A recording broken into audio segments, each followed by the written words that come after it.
Silakan duduk Bapak Ibu.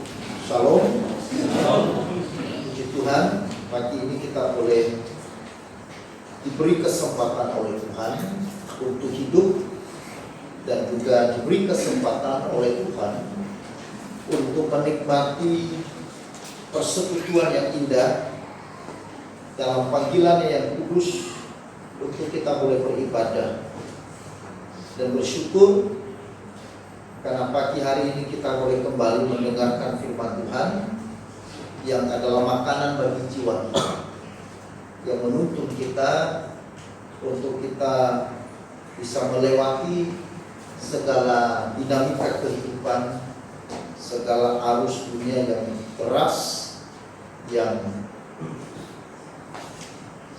siap untuk menyeret orang-orang yang tidak berpegang teguh kepada kebenaran. Mari kita membuka firman Tuhan, Yakobus pasal 4 ayat 1 sampai dengan ayat yang keempat. Surat Yakobus pasal 4 ayat 1 sampai dengan ayat yang keempat. Saya ajak kita nanti untuk baca bersama-sama. Yakobus pasal yang keempat ayat 1 sampai dengan ayat yang keempat. Mari kita baca bersama-sama.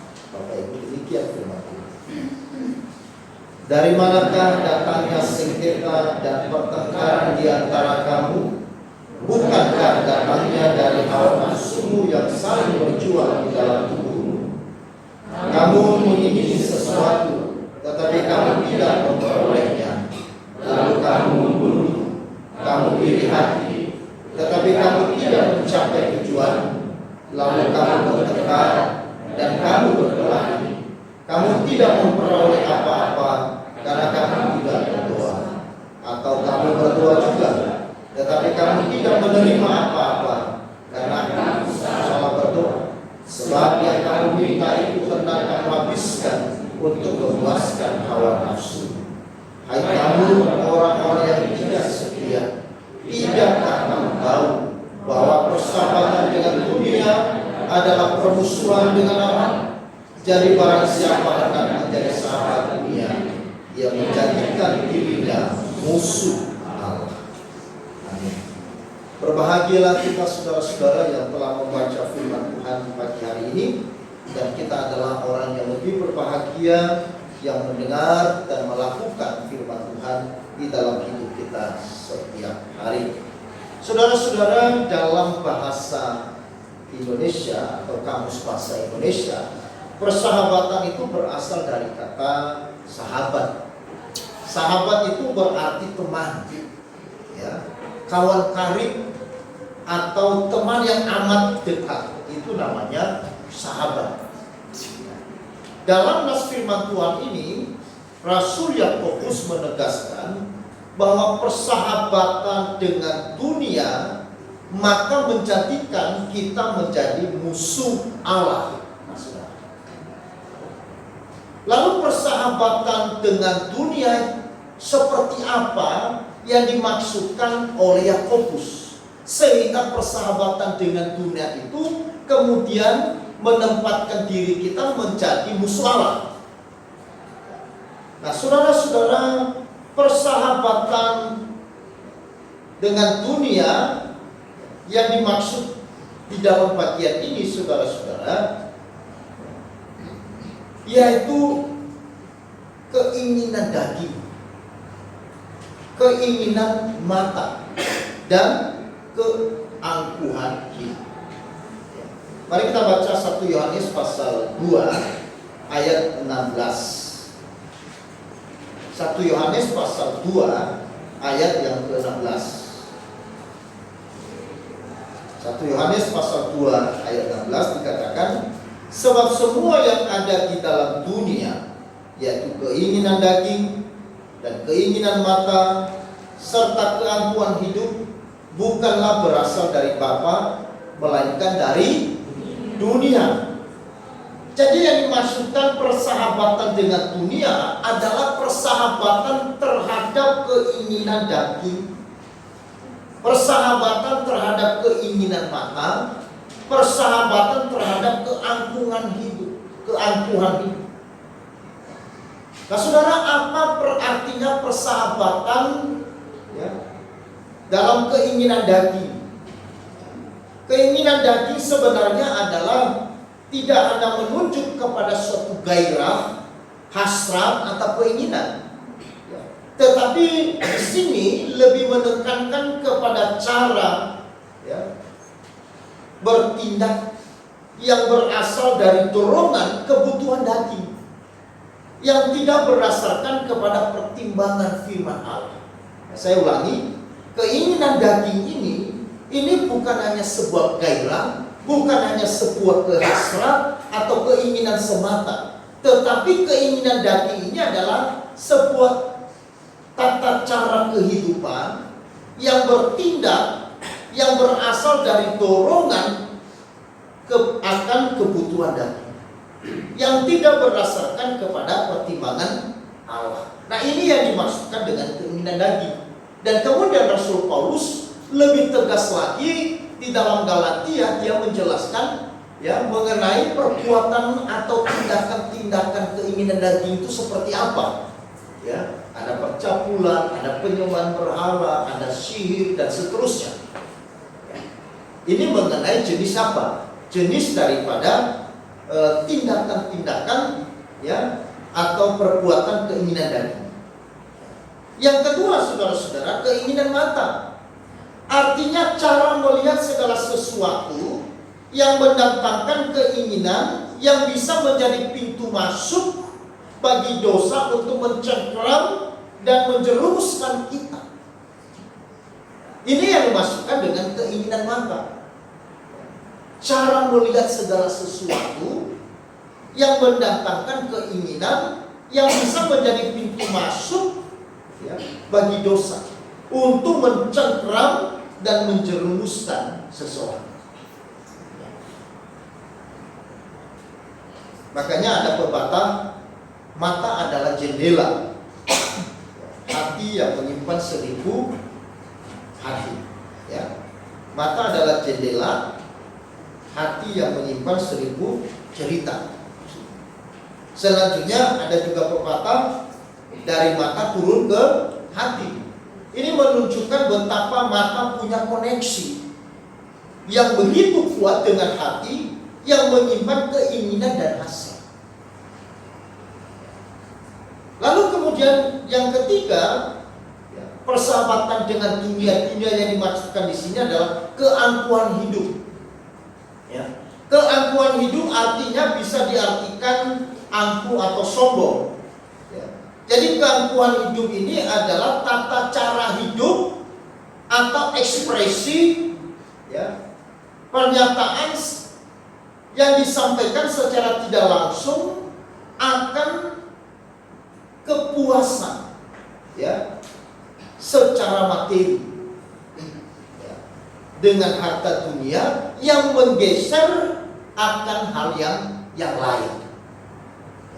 Jadi singkatnya, keangkuhan hidup ini adalah sebuah tata cara hidup atau ekspresi hidup, sebuah pernyataan hidup, tentang sebuah kepuasan akan materi, akan dunia ini yang menggeser kepada hal-hal yang lain.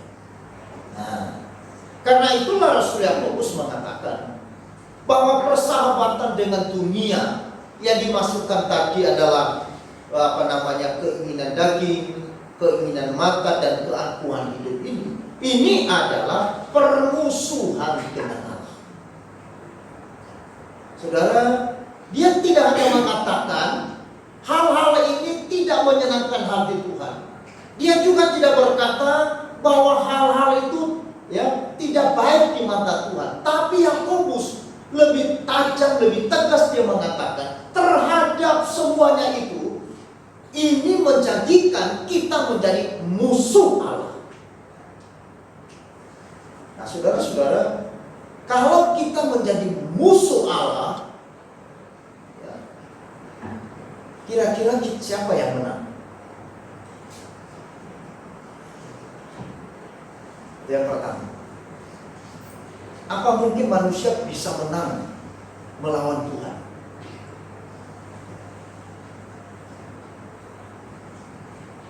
Faktanya di dalam sejarah manusia, banyak manusia yang mencoba memusuhi Allah. Stalin, pemimpin Rusia yang komunis itu, dia menantang kepada Tuhan.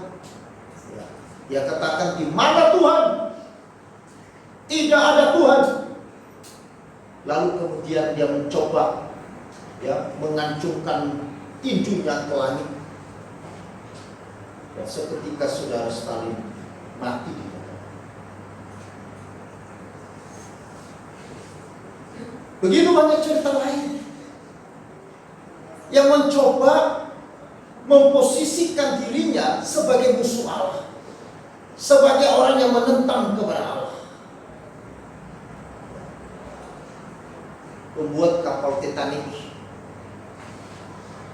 Ketika kapal ini dibuat menjadi kapal pesiar terbesar di dunia pada tahun 1912, dengan bangganya yang mengatakan kapal ini tidak bisa ditenggelam sekalipun Tuhan. Lalu kemudian kapal ini mulai berlayar. Tidak lama kapal ini berlayar, belum sampai di dalam tujuan pertamanya, kapal itu tenggelam.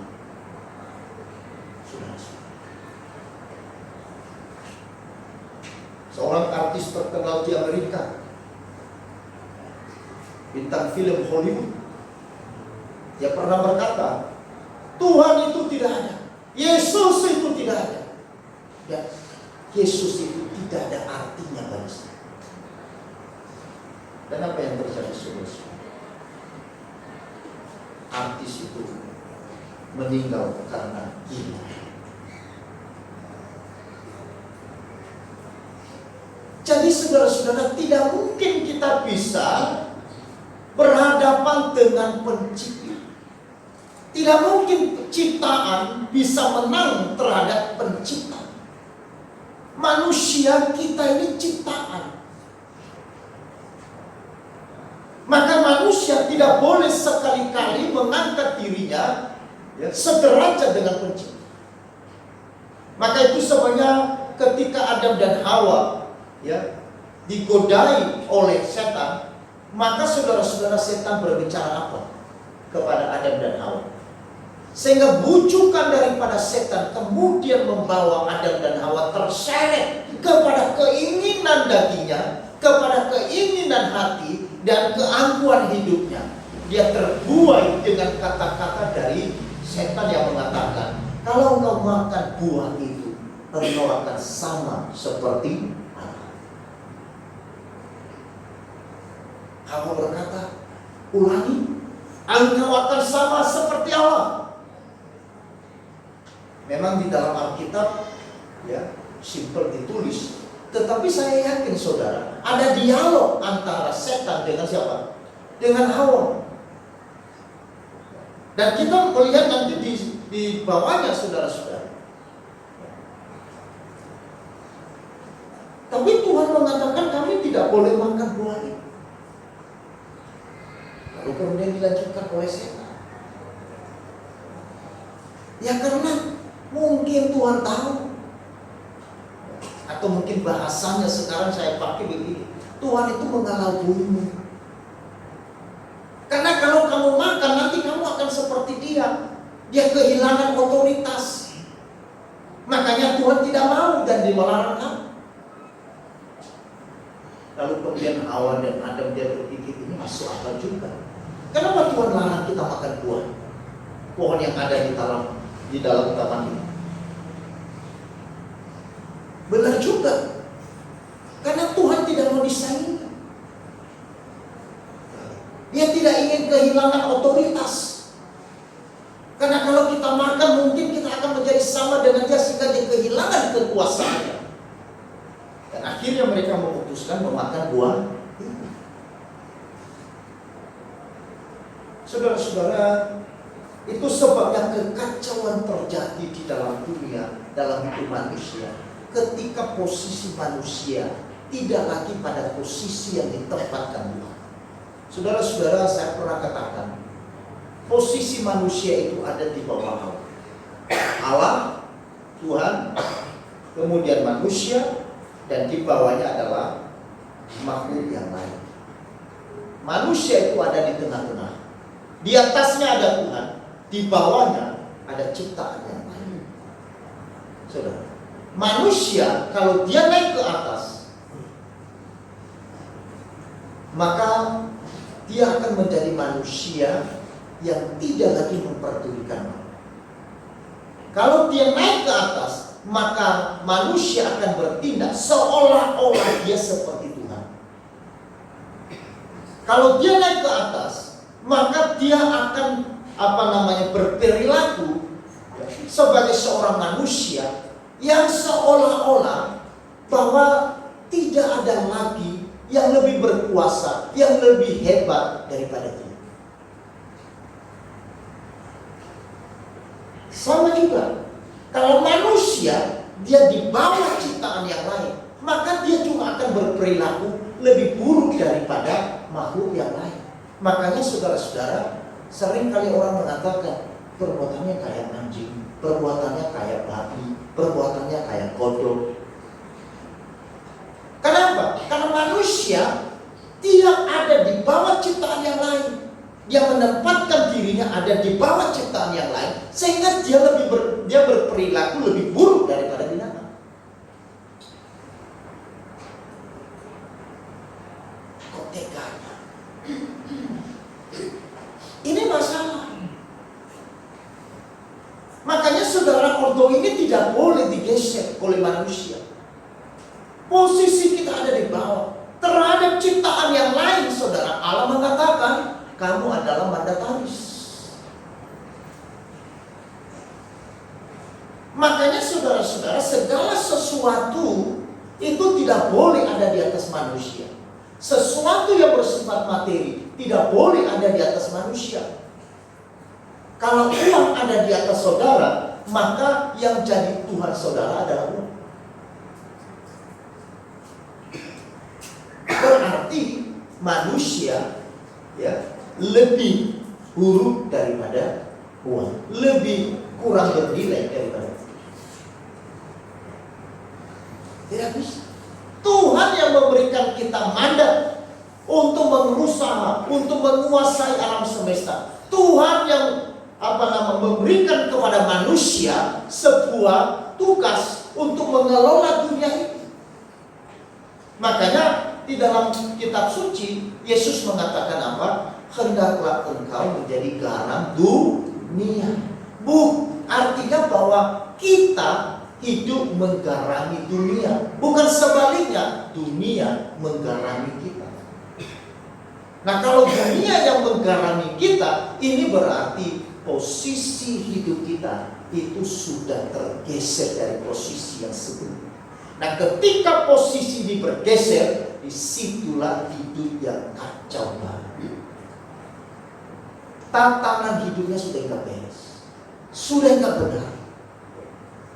Meskipun masih bisa berjalan, tetapi dia berjalan tidak lagi pada posisinya, tidak lagi berjalan pada posisi. Sama seperti kalau misalkan saudara pakai sepatu itu satu pasang, kanan dan kiri. Boleh nggak saudara ganti yang sepatu kanan pakai di kiri? Boleh nggak? Bisa nggak? Bisa nggak? Bisa dong. Tapi benar nggak?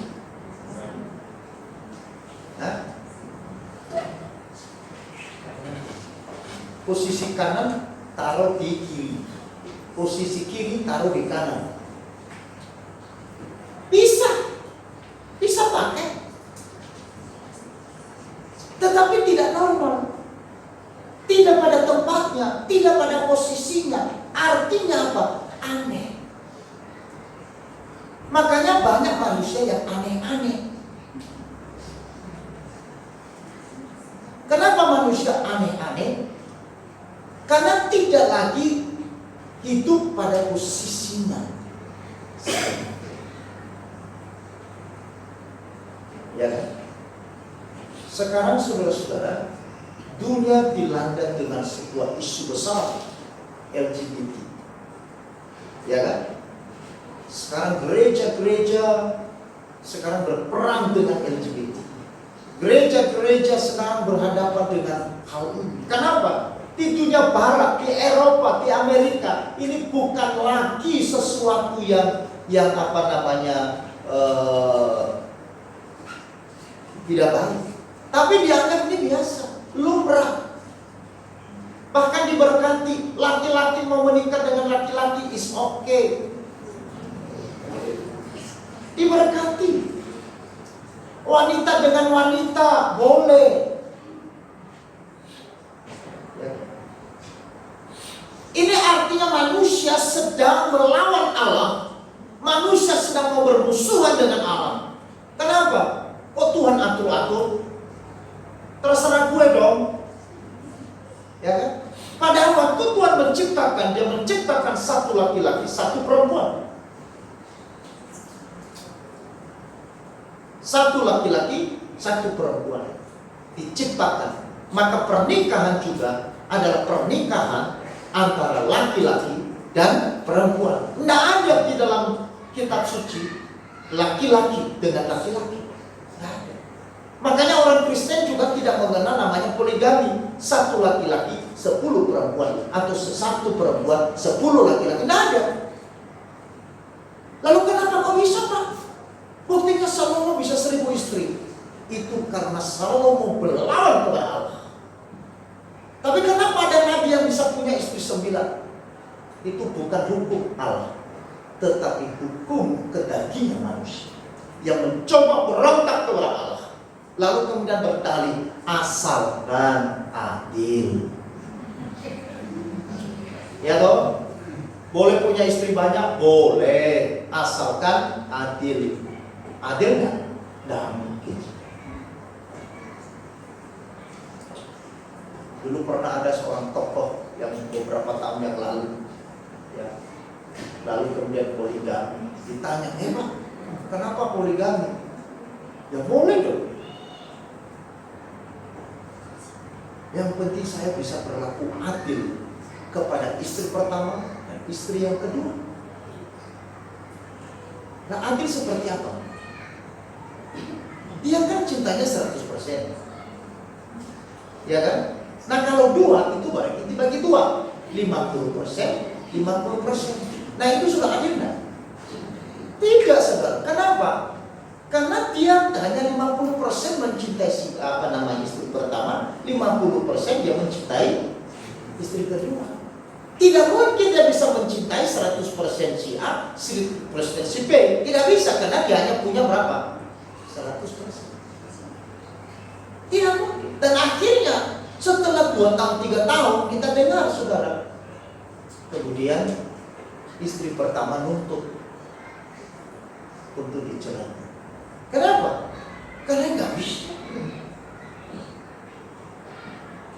Tapi dicatat di dalam kitab suci, ya, Alkitab itu transparan, Alkitab itu jujur, Alkitab ini dia membeberkan tentang kehidupan manusia. Alkitab kita tidak hanya mengutip hal-hal yang baik, tidak mengutip hal-hal yang baik, sehingga kelihatan kitab suci, tidak ada sesuatu yang buruk. Alkitab kita adalah Alkitab yang jujur. Ya, ceritakan semua. Saudara-saudara, itulah sebabnya bahwa persahabatan dengan dunia adalah permusuhan dengan Allah. Mengapa persahabatan dengan dunia adalah permusuhan dengan Allah? Yang pertama, karena persahabatan dengan dunia artinya mengasihi dunia lebih daripada Tuhan. Kenapa persahabatan dengan dunia, yang itu tadi keinginan daging, keinginan mata, dan keangkuhan hidup adalah permusuhan dengan Allah? Karena persahabatan terhadap hal-hal itu, kita mengasihi dunia itu, mengasihi hal-hal itu lebih daripada Tuhan. Makanya 1 Yohanes pasal 2 ayat 15, mari kita baca bersama-sama. 1 Yohanes pasal 2 ayat 15. Kita baca 1, 2, 3. Janganlah kamu mengasihi dunia dan apa yang ada di dalamnya. Jikalau orang mengasihi dunia, maka kasih akan Bapa tidak ada di dalam orang itu. Karena orang yang mengasihi dunia, di dalam hidupnya tidak ada kasih akan Tuhan. Meskipun dia kelihatan mengasihi Tuhan, tetapi kasih yang dia miliki adalah kasih yang pura-pura, kasih yang palsu. Kelihatannya dia orang Kristen, Pak. Iya, tetapi kasihnya bukan pada Tuhan. Kasihnya pada Yesus hanya kasih pura-pura, kasih yang palsu. Karena tidak mungkin orang mengasihi Allah dan mengasihi dunia, betul ya? Di dalam Matius juga dikatakan, tidak mungkin orang bisa menyembah kepada Allah dan menyembah kepada Mammon. Tidak mungkin.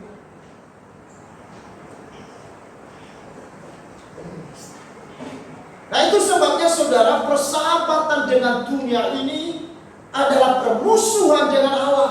Karena Allah kita itu adalah Allah yang cemburu. Nah, saudara, kata cemburu di sini jangan diartikan dalam konotasi negatif. Allah itu cemburu. Allah itu tidak mau diduakan, saudara. Sama seperti saudara tidak mau diduakan, betul? Ada wanita yang mau diduakan? Nah, kalaupun terjadi itu karena terpaksa.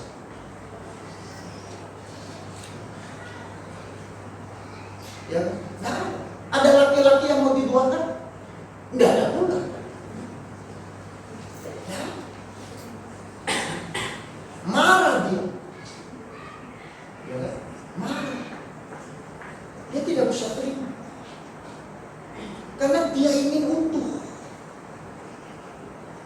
Tuhan juga demikian. Dia ingin kita mengasihi dia dengan utuh. Makanya dikatakan, kasihlah Tuhan Allahmu dengan apa? Segenap hatimu, segenap kekuatan, dan segenap akal budi. Segenap itu seluruhnya, bukan sebagian.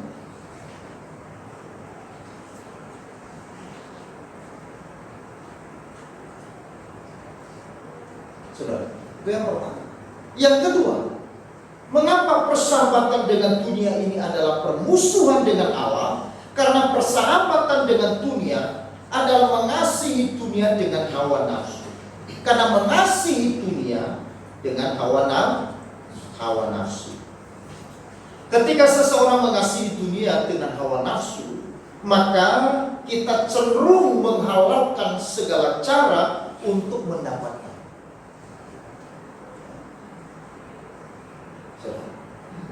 Makanya di dalam Yakobus tadi dikatakan, kamu tidak mendapatkan apa-apa karena kamu tidak berdoa. Ataupun kamu sudah berdoa, tetapi kamu berdoa untuk memuaskan hawa nafsu. Jadi ada yang berdoa untuk memuaskan hawa nafsu. Ada. Berdoa. Tetapi doanya adalah doa hawa nafsu. Apa maksudnya? Sesuatu dorongan, sesuatu daya tarik yang mengikat dia untuk melakukan sesuatu karena dorongan dari keinginan dagingnya, keinginan matanya dan sebagainya. Bukan karena dia memang sadar, ya, bahwa Tuhan adalah sumber dari semuanya, tetapi karena keinginannya yang tertuju kepada materi itu, kepada dunia itu. Sebenarnya bukan hatinya tertuju kepada Tuhan, meskipun dia berdoa. Makanya zaman sekarang banyak orang bisa buka mulut menyebut nama Tuhan, tetapi sebenarnya hatinya tidak tertuju kepada Tuhan, tetapi hatinya tertuju kepada apa? Kepada apa yang dia minta. Suatu kali saya marah besar sama anak saya. Saya pulang dari Malang, baru jam 11 dari motor, buka pagar, saya bawa tas, saya juga bawa sedikit oleh-oleh. Ya, saya tidak disapa, langsung matanya lihat apa? Bukan lihat saya. Lihatnya kepada oleh-oleh. Saya tersinggung. Saya tarik, saya tutup. Kamu salah Bapak.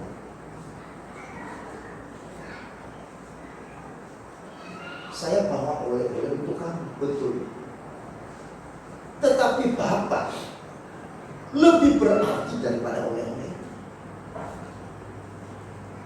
Iya.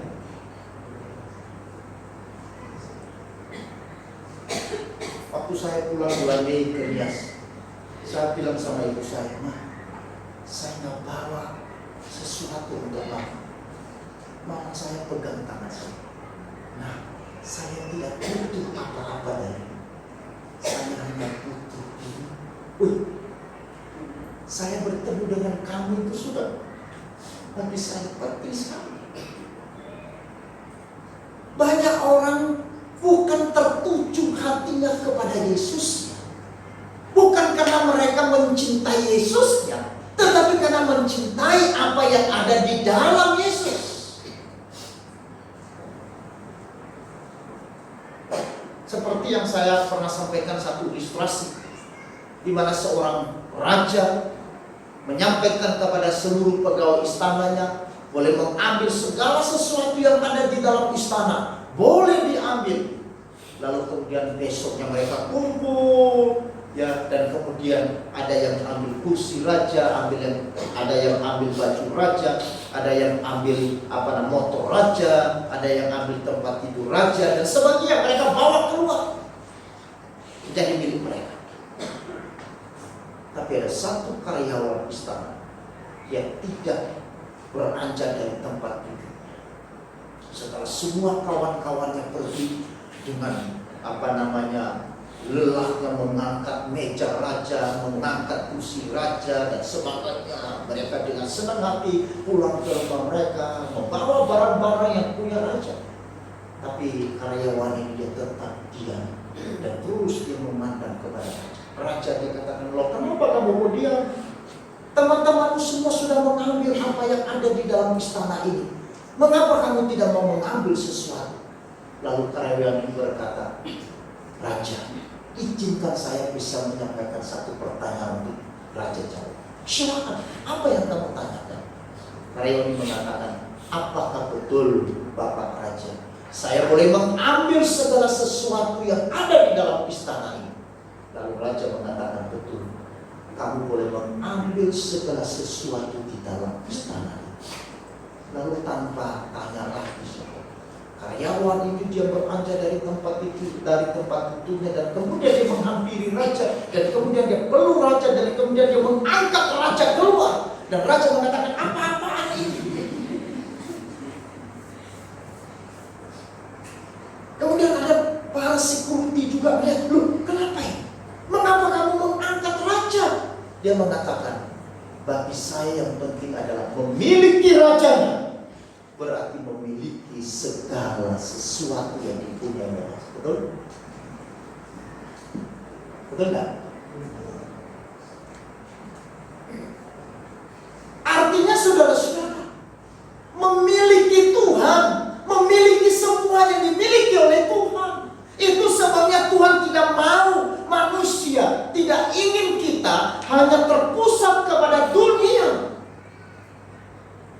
Karena dunia ini saudara-saudara adalah sesuatu yang lenyap, sesuatu yang fana. Tuhan itu pencipta langit dan bumi, yang punya segala sesuatu. Maka memiliki Tuhan adalah memiliki segalanya. Jangan hanya tertuju dan berfokus kepada apa yang ada di dalam Tuhan, berkat-berkat yang ada di dalam Tuhan. Jangan fokus hati kita kepada sesuatu berkat-berkat yang bersifat materi, yang bersifat dunia, yang bersifat jasmani saja. Lalu kemudian kita melupakan sumber dan pemilik dari segala sesuatu. Apa artinya? kita kehilangan. Saudara-saudara, maka itu sebabnya mengasihi dunia adalah permusuhan dengan Allah. Karena manusia tidak ingin menempatkan dirinya sebagai sesuatu yang penting. Bukan Tuhan lagi yang penting, tetapi apa yang menjadi hasil ciptaan. Padahal saudara-saudara, segala sesuatu dalam dunia ini diciptakan Tuhan hanya dengan Dia berkata, jadilah tumbuhan, jadilah langit, jadilah tanah, lautan dan sebagainya. Saudara-saudara, yang ketiga, persahabatan di dunia adalah permusuhan dengan Allah. Karena persahabatan dengan dunia menjadikan manusia menjadi sombong. Kalau kita bersahabat dengan dunia, maka saudara-saudara, ini permusuhan dengan Allah. Karena orang yang mengasihi dunia, orang yang berteman berkarib dengan dunia, maka dia akan menjadi manusia yang sombong. Persahabatan dengan Tuhan membuat Tuhan tidak lagi menjadi yang utama dan penting dalam hidup kita. Tuhan tidak lagi menjadi sebuah kebanggaan, ya, dan sebuah kekaguman hidup kita. Tidak lagi. Karena hati kita dunia. Hati kita kepada benda, hati kita kepada materi, hati kita kepada apa yang menjadi yang kelihatan indah, kenikmatan segala sesuatu. Hati kita di situ, kekaguman kita di sana. Bukan lagi kepada Tuhan. Itulah sebabnya Asaf bertobat di dalam kitab Mazmur pasal 73. Dia seorang pemimpin puji-pujian dalam bait Allah. Ia pun juga sama seperti saudara dan saya. Dia juga tergoda. Dia juga melihat, loh, kenapa orang dunia yang tidak percaya Tuhan hidupnya lebih makmur, hidupnya lebih sehat, hidupnya lebih baik, hidupnya lebih kaya, hidupnya tidak ada masalah, hidupnya tidak ada kesulitan. Meskipun dia adalah orang yang jahat, tapi kelihatannya nyaman saja. Aku ini loh, yang sehari-harinya terus ingat Tuhan, terus berdoa, terus baca firman Tuhan, terus hidup melayani Tuhan. Tapi kok masalah banyak, pergumulan tiada hentinya, tantangan terus hadir. Kenapa ya? Lalu kemudian di dalam hal itu kemudian Asaf ngomong begini, untuk apa aku mempertahankan kelakuanku yang bersih? Untuk apa aku lagi mempertahankan kelakuanku yang bersih? Untuk apa aku hidup benar di hadapan Tuhan? Untuk apa aku hidup sungguh-sungguh mengasihi Tuhan? Toh hasilnya tidak ada. Lihat, itu orang dunia tidak percaya Tuhan, tapi lebih kaya dari kita. Dan betul saudara-saudara, makanya sekarang ya banyak pengajaran-pengajaran yang agak menyimpang yang diajarkan di mimbar-mimbar gereja hari ini, yang berkata kalau kamu percaya Yesus maka kamu akan pasti makmur. Kalau kamu ikut Yesus kamu pasti akan kaya raya. Kalau kamu ikut Tuhan maka semua akan lancar. Kalau kamu ikut Yesus semua akan berjalan dengan baik. Saudara-saudara, saya berani berkata ini penyesalan.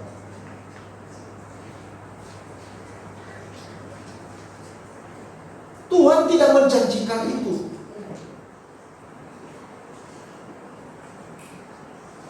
Tuhan menjanjikan penyertaan. Amin. Tuhan menjanjikan penyertaan. Aku menyertaimu. Makanya tadi ada lagu dari Ibu Komisi Wanita ini, saya sempat catat, jagalah hatimu, tuntunlah langkahku, lingkupi hidup, lingkupi hidupku, naungi jiwaku di dalam kebenaran firman. Sekalipun aku diam di padang gurun yang gersang, di sana perlindunganku ada. Itu yang dijanjikan Tuhan. Waktu Tuhan menyuruh Musa membawa keluar umat Israel dari tanah Mesir menuju ke tanah Kanaan yang berlimpah susu dan madunya, Tuhan tidak bawa mereka di jalan yang mulus. Tuhan tidak bawa mereka melewati jalan yang pintas. Tuhan tidak bawa mereka di jalan yang baik. Tapi Tuhan bawa mereka di mana? Di padang gurun yang gersang. Tapi pertanyaannya, apakah di padang gurun yang gersang umat Allah dibiarkan oleh Tuhan? Tidak. Tuhan pelihara. Tuhan melatih. Minggu yang lalu tema kita adalah ujian iman. Betul ya? Kenapa Tuhan bawa orang Israel di padang gurun? Karena mau diuji. Supaya sebelum mereka memasuki tanah Kanaan yang berlimpah susu dan madu, mereka mengerti apa artinya berkat. Mereka mengerti apa artinya anugerah. Mereka mengerti apa artinya kebaikan Tuhan. Kalau mereka semua hanya melihat hal-hal yang baik, mereka tidak akan pernah mengerti apa artinya susah. Saudara-saudara,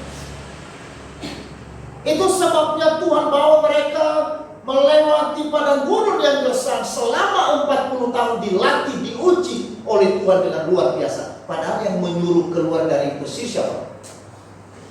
Tuhan kan? Bukan Musa. Musa sendiri nggak tahu. Tuhan, aku nggak bisa, Tuhan. Tuhan yang memberikan perintah. Tuhan yang berjanji. Tetapi lihat saudara, dalam kitab Keluaran, bagaimana perjalanan umat Israel yang dipilih oleh Tuhan, dipanggil keluar oleh Tuhan. Mereka setiap hari berhadapan dengan kesulitan air, berhadapan dengan peperangan, berhadapan dengan musuh. Tetapi sekalipun mereka berjalan di padang gurun yang gersang, perlindungan Tuhan tetap setia. Pemeliharaan Tuhan tetap setia. Saudara, ini yang kita minta. Inilah berkat.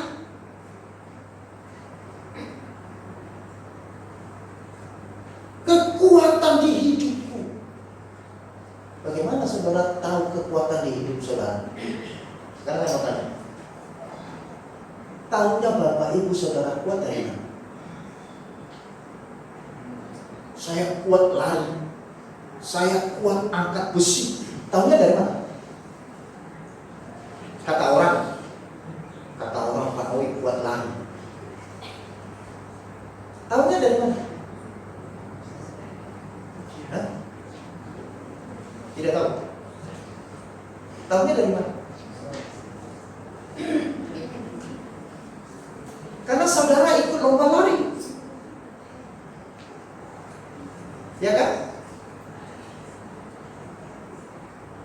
Pak Yustin kuat angkat besi. Lo taunya dari mana Pak? Kemarin dia ikut lomba angkat besi. Waktu dia mengangkat beban, kalau dikatakan dia kuat angkat besi, berarti dia kuat mengangkat beban. Dari beban ringan ke beban yang lebih berat. Lalu bagaimana saudara tahu bahwa saudara punya kekuatan di dalam Tuhan? Bukan hanya pada saat kita memuji Tuhan. Bukan hanya pada saat saudara ada di dalam gereja ini. Bukan. Pada saat saudara ada di dalam ibadah ini, memang kelihatan semua kita ada orang-orang yang kuat. Bukan di situ batu ujian. Bukan. Tapi pada saat saudara ditempa oleh pergumulan, saudara menghadapi beban permasalahan, saudara menghadapi kebuntuan dalam hidup, saudara menghadapi persoalan dan pergumulan, di situ saudara akan mengetahui kekuatan di hidupku seperti apa. Amin. Maka waktu saudara mampu melewati masalah itu artinya saudara mendapatkan kekuatan. Makanya burung Raja Wali itu adalah burung yang bisa naik terbang dengan luar biasa tingginya. Itu kenapa? Unsur yang membuat burung Raja Wali bisa naik terbang, unsur apa? Angin. Karena ada angin. Arus angin yang kuat yang membuat dia bisa naik terbang. Layang-layang, kalau saudara main layang-layang di sana tanpa ada angin, jangan berharap layang-layang saudara bisa naik terbang. Makanya di Bali terkenal bulan layang-layang. Bulan apa itu? Kenapa? Ada nanti perlombaan layang-layang di sana di Padang Galak. Karena anginnya lagi bagus, anginnya lagi bagus, itu layang-layang. Jadi layang-layang itu bisa naik dia terbang karena ada kekuatan angin yang menempa kepada.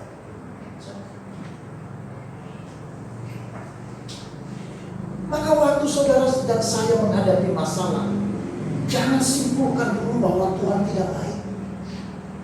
Tuhan tidak beserta saudara. Justru waktu itu Tuhan beserta dengan saudara, hanya tidak sadar bahwa Dia beserta dengan saudara. Karena seringkali kita berkata bahwa besertanya Tuhan dalam hidup kita, baiknya Tuhan dalam hidup kita, karena kita tidak ada masalah. Ini yang saya kritisi di dalam pengajaran gereja hari ini, yang mengatakan kalau kita ikut Tuhan tidak lagi ada masalah, mengikut Tuhan tidak lagi ada persoalan, mengikut Tuhan tidak ada lagi sakit penyakit. Loh, yang mana? Lalu bagaimana kita tahu kita kuat? Tetapi bodohnya lagi orang Kristen, haleluya, tidak ada sakit, haleluya, tidak ada masalah. Loh, siapa bilang? Wah, ini pengacara yang hebat, ini pendeta yang hebat, luar biasa. Ya, hati-hati. Tuhan tidak menjanjikan itu. Tuhan menjanjikan pemeliharaan. Amin. Tuhan menjanjikan penyertaan. Makanya ini diproklamasikan oleh Dia sejak di dalam Taman Eden. Dan kemudian waktu Yesus datang ke dalam dunia, malaikat berkata, namanya siapa? Immanuel. Jadi yang dijanjikan Tuhan kepada saudara dan saya apa? Immanuel. Apa? Tuhan beserta dengan kita. Kalau Tuhan beserta dengan kita, ya kan? Ada masalah, tapi kita tidak tahu. Anak kecil, kalau dia sudah bersama dengan ayahnya, ada anjing galak, dia lebih galak dari anjing. Ya enggak? Tapi coba kalau anak kecil itu dia jalan sendiri, apa yang terjadi? Anak itu nangis ketakutan. Tapi besoknya dia jalan di gang yang sama, di jalan itu yang ada anjing galak itu, tapi dia dipegang oleh bapaknya, dia lebih galak dari anjing. Apakah anak ini lebih galak dari anjing? Tidak. Lalu apa yang membuat anak ini kok berani sekali nantang anjing galak? Apa yang membuat dia berani nantang anjing galak? Karena di sampingnya ada bapaknya. Ya, banyak hal yang menakutkan di dalam dunia di dalam sementara ini. Banyak hal. Persoalan dengan pekerjaan kita, persoalan dengan ekonomi yang tidak menentu. Kemarin saya beli gas LPG disuruh oleh istri saya. Saya Ingatnya 2 bulan yang lalu saya beli 130.000, maka saya bawa uang 130.000 dan pergi dengan anak saya. Turunkan itu gas dengan gampang. Ya, ini uangnya. Pak, maaf Pak, gasnya sudah naik berapa? 230. Loh, 2 bulan yang lalu kan 130 saya beli di sini. Loh ya, itu 2 bulan yang lalu Pak. Tapi saya belum dengar di TV kalau ada naik LPG. Yang saya dengar hanya BBM. Jangan-jangan kamu salah. Sampai petugasnya telepon itu bosnya. Pak, benar berapa sih gas LPG? 230 Pak. Saya ulangi lagi, coba tanya yang benar, 130 atau 230? 230, 2 Pak, 2. Karena bagi saya, loh ini kok naik 100%, hampir 100% ini. Akhirnya saya suruh si Osman, udah, biasa suruh anak ambil uang lagi dulu. Itu pun saya tidak puas, saudara.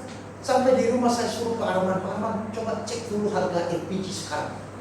Cek oleh Elena. Jangan-jangan saya ditipu di sana. Dia cek, ya Pak. Sekarang 215 Pak. Kenapa 230? Yang mungkin kan agen. Berarti dia ambil 15. Dia bilang, akhirnya saya tanya. Segala sesuatu tidak pasti, saudara. Segala sesuatu. Masa depan anak kita seperti apa juga kita tidak tahu. Kesehatan kita juga kadang-kadang menakutkan. Kadang-kadang mengerikan. Serba tidak pasti. Dunia ini memang tidak memberi kepastian, apalagi memberikan ketenangan. Nanti ganti presiden, orang juga bingung nanti kebijakan seperti apa. Siapa nanti yang terpilih? Semua tidak pasti. Itulah sebabnya saudara, firman Tuhan berkata, jangan bersahabatlah dengan dunia dan jangan menjadi serupa dengan dunia, karena persahabatan dan permusuhan dan mengasihi dunia adalah permusuhan dengan Allah. Karena itulah kita perlu berhati-hati saudara-saudara, agar kita menghindari persahabatan dengan dunia. Tindakan menghindari persahabatan dengan dunia dapat dimaknai dengan menjaga hati, supaya kita tidak terpaut pada perkara-perkara dunia. Ini bukan berarti kita hidup terasing dari dunia ini atau menyendiri, tidak. Tetapi kita mau memaknai hidup kita dengan nilai-nilai kekekalan. Kita masih ada tinggal di dalam dunia, kita masih beraktivitas dan mengerjakan sesuatu yang bersifat dunia. Tetapi saudara-saudara, kita melakukan dan menghidupi hidup kita di dalam dunia yang sementara dengan nilai-nilai kekekalan. Makanya Rick Warren itu berkata begini, bahwa kehidupan yang dijalani di bumi ibarat gladi bersih atau persiapan untuk masa kekekalan. Amin. Hidup saudara dan saya di dunia ini gladi bersih. Lagi persiapan pada satu masa kekekalan. Itu sebabnya Tuhan berkata, jangan berkawan dan bersahabat dengan dunia. Jangan hatimu diikat oleh dunia. Jangan pikiranmu ditawan oleh dunia. Jangan seluruh kehidupanmu dikuasai oleh dunia. Karena hidupmu sekarang di bumi ini adalah gladi bersih. Persiapanmu menuju kepada masa kekekalan.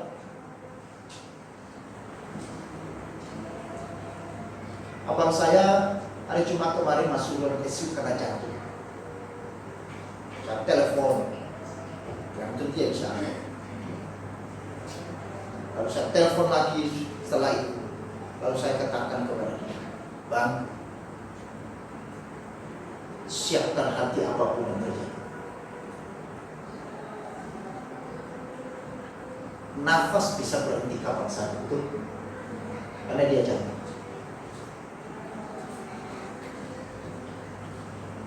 Bisa. Bahkan tanpa penyakit jantung pun bisa juga nafas berhenti. Jangan pikir orang yang berhenti nafas karena penyakit jantung. Berdiri di sini juga bisa, di tempat tidur juga bisa. Seperti yang pernah saya katakan teman saya 2 bulan yang lalu.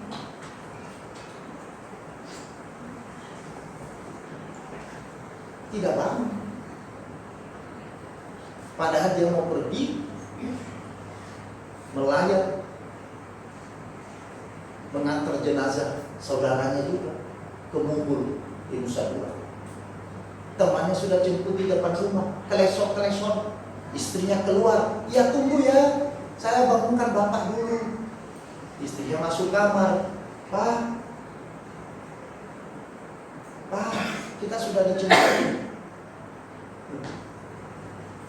Kok bapaknya nggak jawab-jawab? Ternyata betul. Akhirnya bukan mengantar jenazah, tetapi sama-sama ke sana. Sudah. Itulah kehidupan. Maka saudara dan saya ada hari ini, Tuhan masih memberikan waktu kepada kita untuk bernafas, untuk beraktivitas, untuk melakukan segala sesuatu. Maka lakukanlah segala sesuatu itu sebagai sebuah gladi bersih, sebagai sebuah persiapan untuk masa kekekalanmu dan saya. Amin. Persahabatan dengan dunia adalah jerat yang paling besar yang menghalangi pertumbuhan iman dan kerohanian kita untuk hidup dalam kasih karunia Allah. Kita tidak boleh bersahabat dengan dunia, karena persahabatan dengan dunia adalah jerat yang paling besar yang menghalangi pertumbuhan iman dan kerohanian kita untuk hidup dalam kasih karunia. Itu sebabnya di dalam Yesus memulai pelayanannya di dunia, maka keinginan daging, keinginan mata, dan keangkuhan hidup, 3 ini dipakai setan di padang gurun waktu Yesus ada di sana untuk mencoba Yesus. Yaitu keinginan daging. Keinginan daging apa? Karena Yesus waktu itu sedang puasa, tidak makan 40 hari 40 malam.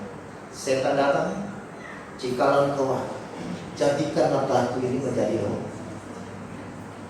Keinginan mata, keangkuhan hidup, dibawa ke hubungan, dibawa ke gunung. Ini mewakili apa? 3 hal. Apa arti 3 hal ini? Dunia. Maka saudara, itu adalah jerat yang paling besar.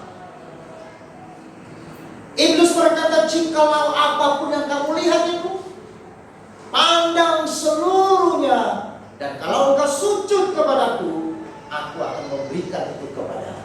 Maka Yesus berkata, enyahlah. Itu jerat godaan yang mengikat manusia dengan kekuatan yang besar. Nah, itu sebabnya kita perlu menjaga hati kita, menjaga pikiran kita, menjaga hidup kita, supaya kita tidak terjerat, diikat dengan persahabatan dengan Tuhan. Bangunlah persahabatan dengan Tuhan melalui hubungan pribadi, persekutuan kita dengan Tuhan, dan melalui kita terus membawa hidup kita kepada hal-hal yang bernilai kekal. Kerjakan apa yang Tuhan memang percayakan bagi saudara hari ini. Usahakanlah apa yang memang dimandatkan Tuhan kepada saudara hari ini, tetapi di dalam rangka persiapan untuk masa kekekalan. Artinya, waktu kita bekerja, apapun itu pekerjaan kita, kerjakan itu dengan nilai-nilai kekekalan. Waktu kita melayani, layanilah dengan dasar nilai kekekalan. Sebagai ibu rumah tangga, sebagai anak-anak, sebagai pelajar, sebagai mahasiswa, studilah sebagai lakukan dengan nilai kekekalan. Bukan untuk nilai dunia, tetapi untuk nilai kekekalan. Disitulah saudara-saudara kita akan terhindarkan dari persahabatan.